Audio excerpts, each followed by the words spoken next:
Welcome to another episode of the USATF Fantasy Show. My name is James Hill, and today I'm joined by Jordan Testerman and Dr. Robert Chapman.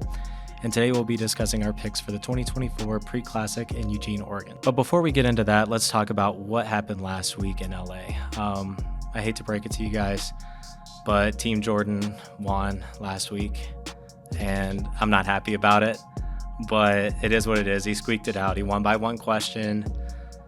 I had some people scratch. I don't know what happened, but Jordan, you can let's be clear. tell America. Yeah, nobody won last week. It was a rough week for all of us. It is, but I had a rougher week. Yeah, 3 out of 10. Got to step. We don't have to tell people that. We don't have to tell people that. All right, that's fair enough. But since you did lose, we got a little surprise for you today. I don't like surprises. Ooh, I gotta wear this. Yeah, you gotta wear it for the rest of the episode. Okay. Sorry, buddy.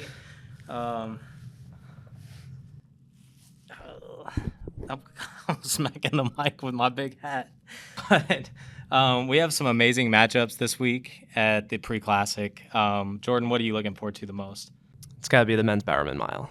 I mean, stacked field. I could only put 5 options for who's going to win this, but literally out of the 15 athletes entered, I think all of them have a legit shot to win this race. We're going to see Jakob Ingebrigtsen and Josh Kerr battle against Yared Nuguse and Jake Whiteman amongst the rest of the field is just loaded. Yeah, I mean, the Bowerman Mile is absolutely stacked. Definitely looking forward to that one. I would also say the men's 200. You've got Tobogo against Kenny, against Courtney Lindsay's been running really well this year. But I think, Kenny has all the hype right now. I mean, his 1967 in Doha. And then you've got, Tobogo. He didn't run his best race, but it is the 100. That's not his strongest event. But he did run that in L.A. Kyrie King got him at the line. Kyrie King's going to be in this race as well. Really looking forward to that. I think that's a competitive field and an underrated event for this meet. But I'll tell you what, you guys. I mean, you talked about the events you want to see. There's still, you guys give all the love to the track and no love to the field events as usual, because probably the highlight event I think is still the men's shot put. You've got the defending Olympic champion, you've got the defending world champion, the world record holder Ryan Krauser. You've got Joe Kovacs there. You've got Joshua Otunde, who threw well last week. You got Pat Otterdahl in there, who's looking good. It's going to be a solid event. And then I think the other big thing besides the event you're looking at as the individual is I'm interested to see where Sha'Carri Richardson is right now. She opened with those races in China and she got beaten both. Is she progressing along the way towards the Olympic trials and the Olympic Games? And this will be a good test for her. Absolutely. And honestly, I'm looking forward to all the events. Don't get me wrong. I had to pick one.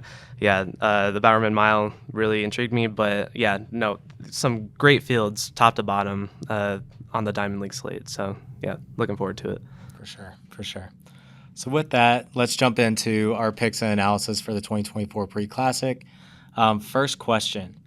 Will the farthest throw in the women's discus at the 2024 Pre-Classic be farther than or equal to 70 meters, which is 229 feet, 7.75 inches?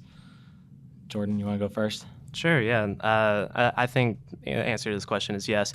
Allman's done it before at Eugene during the Olympic trials. She threw 70.01. She's thrown over 69.80 twice already this year. And then Perez threw that 73-meter bomb in Oklahoma. So I think between those two, somebody's going to do it. Yeah. Dr. Chapman? Yeah, I'm going to go no. I would love to see Val or Lagi throw over 70 meters. I just don't know if at this time of the year it's going to happen. In part because we keep talking about weather. The last 2 episodes we've talked about the weather in Bermuda. We talked about the weather in LA. The reason people are throwing far in Oklahoma is it's set up to take advantage of the wind. And when you get the big wind, the discus is like an airplane wing. If you catch the wind right, you're going to get nice lift. It's going to fly far. It's going to be a little cooler, I think, in Eugene. If you look at the forecast for this Saturday, now that they've got the setup of the new stadium, the wind isn't necessarily that great. I know Val threw 70 meters last year, but that was at the championships. We're still a few weeks away. I don't know if she's necessarily tapered for that right now, so I'm gonna lean towards the no. I'm going to have to say no as well. Just with the time of year, I think it's going to be cold in Eugene. and I think that's going to impact it as well. I'm going to go with no. I think it's just not the right time of year to throw over 70 right now. Second question, what will the winning time be in the men's 400-meter hurdles at the 2024 Pre-Classic? Will be 46.64 or faster, 46.85 to 47, 47.01 to 47.35, 47.36 to 47.70, or 47.71 or slower? Dr. Chapman, I'll let you lead this one off.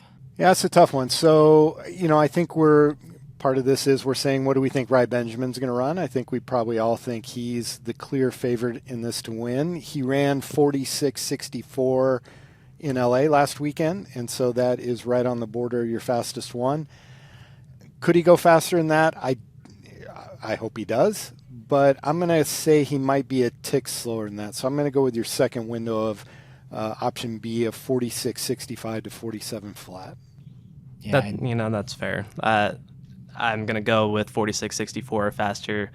I'm never doubting Ry again. I didn't doubt him last week, but I did say that he was going to run a tick slower than the world lead, and he completely proved me wrong. Whether the wind is going to play into it a little bit this week is yet to be seen, but I think Eugene is a faster track than UCLA regardless of what the weather is. He ran 47.02 to win the NCAA title when it was pouring rain back in 2018, so he's capable. Yeah, and I'm going to have to go with Dr. Chapman. I hate going with him two times in a row, but I do think coming off of that time in LA, he's at home in LA. There's a little bit more logistical challenges going. Being a Diamond League, I think he's going to run just a tick slower than 46.64. So I'm going to go with that second band as well. You shouldn't hate to go with me 2 times in a row. You should be excited to go with me 2 times in a row because I'm going to be right more than I'm wrong. And so this is how we get that stupid hat off your head, is to go with me more. But were you right more than you were wrong last week? And that was last week. This is we're prospective here. We're not retrospective. Okay, third question. Will the winning time in the men's 100 meters at the 2024 Pre-Classic be faster than or equal to 10 seconds? Yes or no? No. The men's 100 is cursed right now. Cursed? It kind of. It feels that way. If you look at the World Athletics top list and you look at win legal times only, there's only 5 men so far this year that have run sub 10. And granted, Christian Coleman is in this race. If anyone's going to do it, it's going to be him. I don't really trust anyone else in the race to do it. So I'm just going to go no until someone proves me wrong. I'm also going to say no for the reasons you just said. Not nobody, but very few people have done that so far this year. I think this is one of those races. It's getting that time of year where people are going to have to start running fast, but I just don't think this is it right now. Yeah, so I'm going to say you guys are both wrong. I'm going to go with yes on this. You make good arguments that the 100 definitely has been slow this year, but it's been early May. It's been April and early May. Now we're getting in the end of May. We're only 4 or 5 weeks out of the Olympic trials. I think you're going to see a tick up. The other thing that's a little unique about that stadium is the wind's supposed to be out of the west. And coming, behind that Bowerman tower right there, that's the only kind of opening. And so you get that kind of swirling wind when it comes from the west, and it gives them a little bit of a tail. And so I do think we could end up seeing a sub 10. It's the time of the year where we need to start seeing it.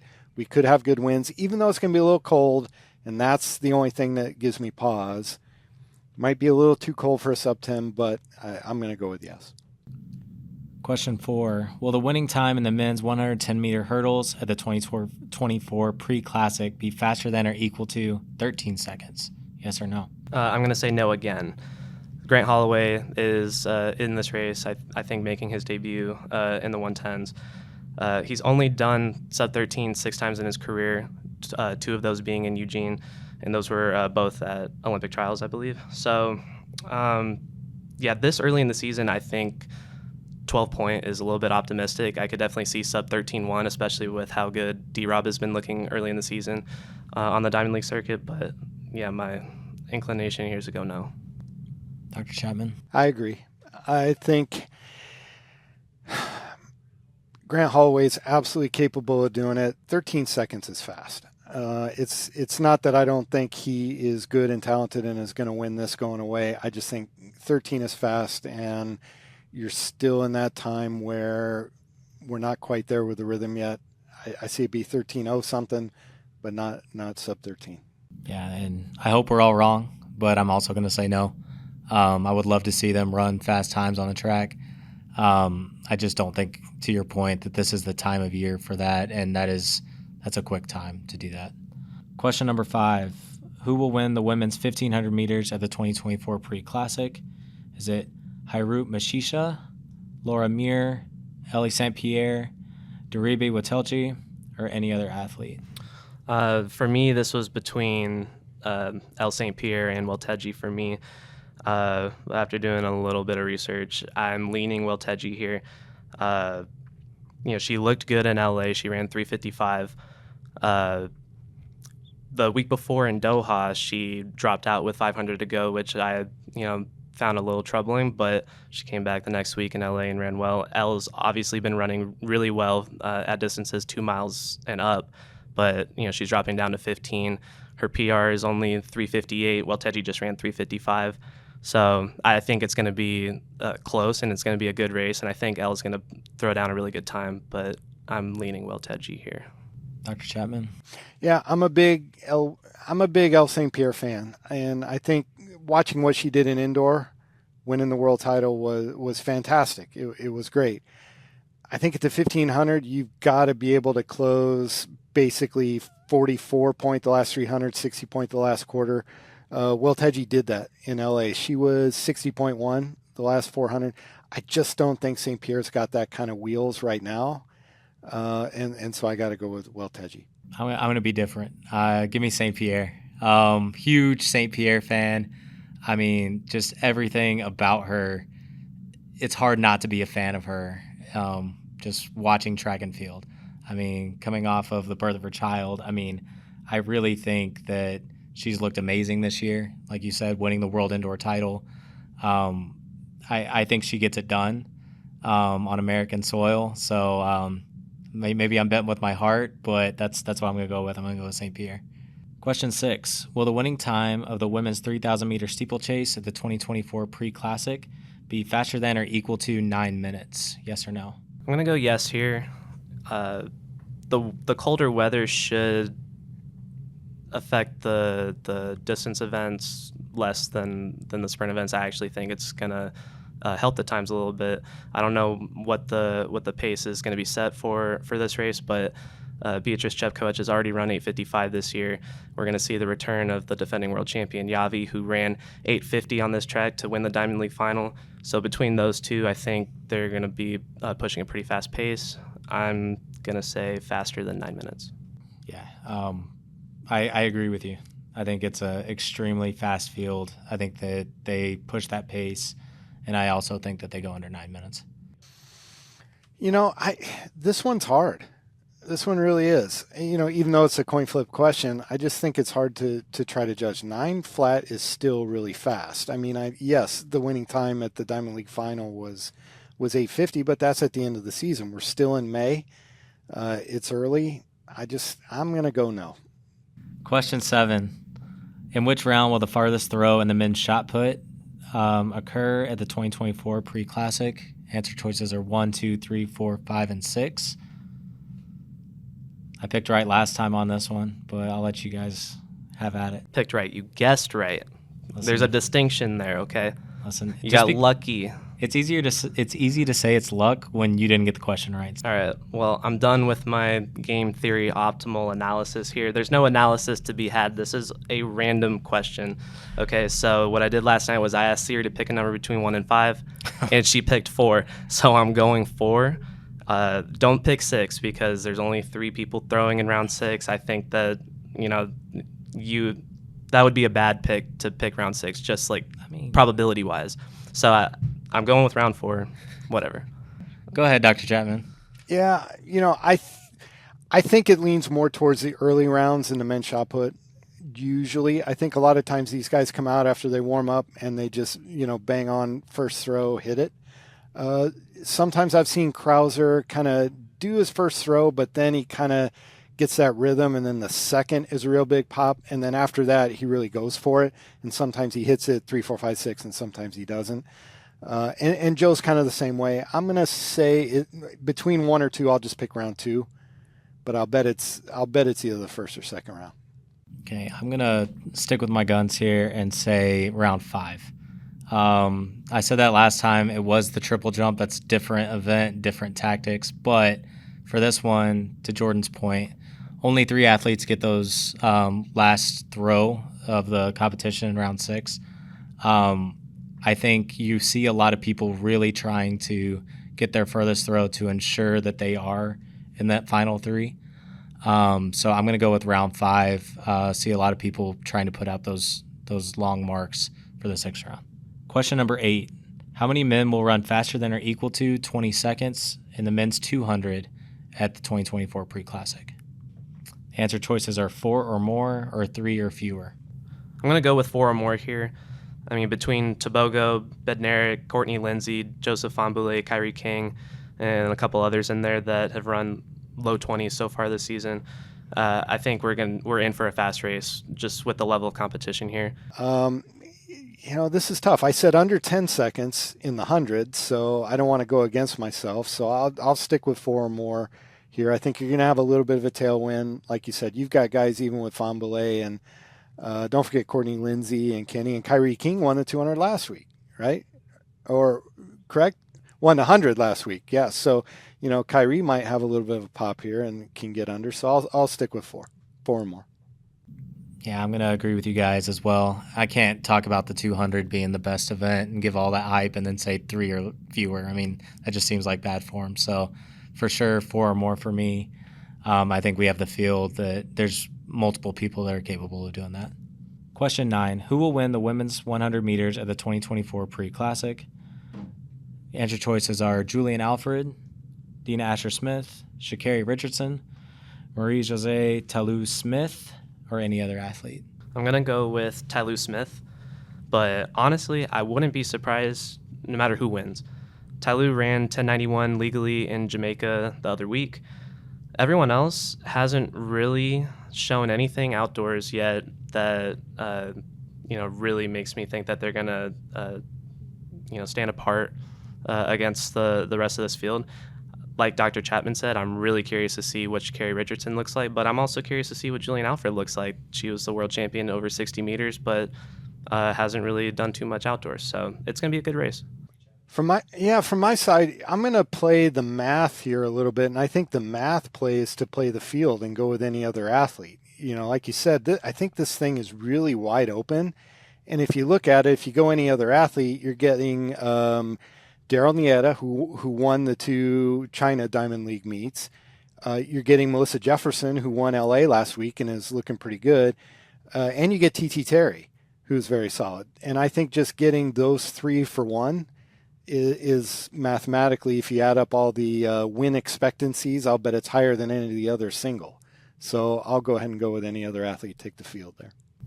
Yeah, I'm going to have to go with Sha'Carri Richardson. I know she hasn't run the races that she's wanted to early this year, but it's one of those athletes that, again, like I feel like you can't go against her this time of year. I mean, Dennis Mitchell knows how to get his athletes ready at the right time.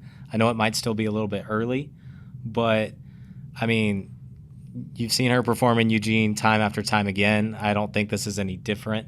So I'm going to go with Sha'Carri on this one. I think you'd all agree, though. It wouldn't surprise us to see any of the women that are on the start line win this race. Yeah, I literally wrote down on my sheet, wouldn't be surprised if any other athlete hit. Yep. And yeah, like you said, Melissa Jefferson just won in LA, and Daryl Nieta has looked really solid on the Diamond League circuit. So, but you're right, it's hard to go against. It's hard to go against Julian Alfred or Sha'Carri Richardson, and Tallou is a rock star veteran of many years. Asher-Smith is solid. Any athlete can win this one. Definitely. I think this is the hardest question of the whole board. See that? I don't know about that because I think our next question is the hardest question, in my opinion. And in true pre-classic fashion, our last question is going to be who will win the men's Bowerman Mile at the 2024 Pre-Classic? Answer choices are Oliver Hoare, Jakob Ingebrigtsen, I've been waiting to say that, Josh Kerr, Yared Naguse, Jake Whiteman, or any other athlete. Yeah, I think you're right. This is the hardest one to pick because we just don't have a lot of information right now. We saw Josh Kerr and Nagoose run really well indoors, but indoor season was almost 3 months ago now. So who's going to show up and win this mile? I really put some thought into this one, but I think Jakob Ingebrigtsen is just going to show up, come out. It's his first race all year, but I looked at his profile on IG. He started posting training content about 11 weeks ago. He's says he feels good. He looks solid. And when you say you're going to beat someone who just set a world record and you say you're going to beat him blindfolded, you got to back that up the first time you race that guy. So I got to go with Jakob here. I think that's the smart play. I'm going to agree with you on that. I'm going to go ahead and say Jakob as well. I mean, the blindfold comment was just, again, you got to put your money where your mouth is. And that, to me, that comment coming out that way, I mean, yeah, he better have something ready because I think it's going to be an extremely fast race. But I do think that he's the one that gets it done this year. So here's the way I look at it is, and I'm going to take an example from the world of horse racing a little bit. So in horse racing, one of the advantages, if you're trying to handicap a race, is you've got kind of the daily racing form, the past performances of the horses that you can go through. And what's interesting, just like you said, Jordan, is we don't have a lot of recent past performances from these athletes. So we have no idea. Are they fit?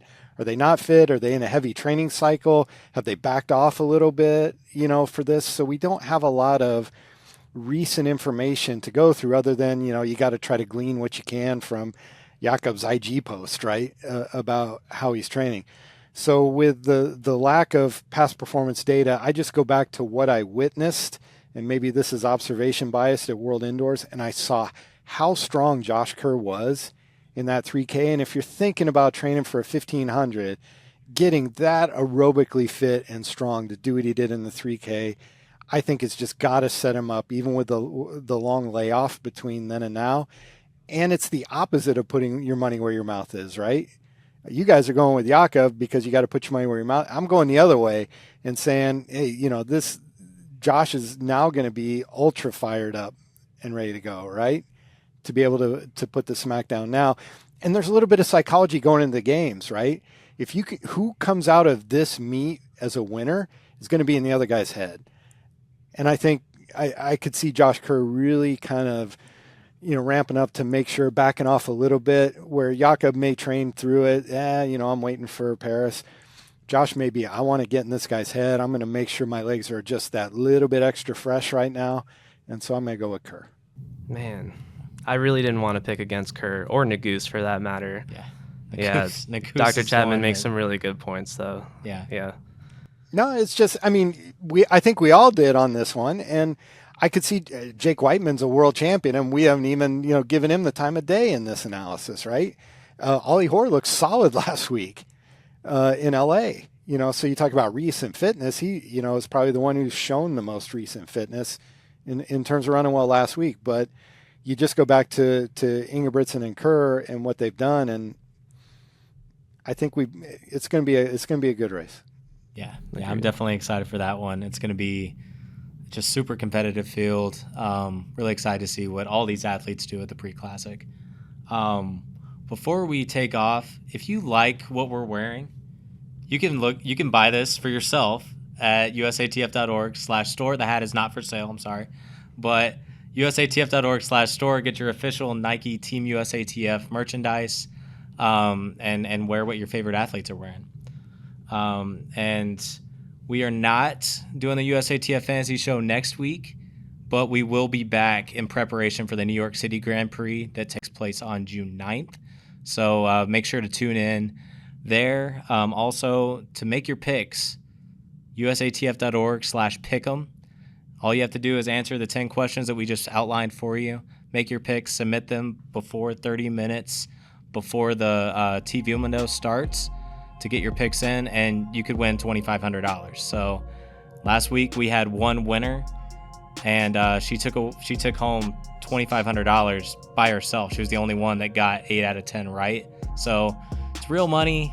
I highly encourage that you guys get in there, look at it, make your picks, follow my advice, not the rest of these guys, and we'll make sure and see you guys back for the USATF Fantasy Show for the New York City Grand Prix.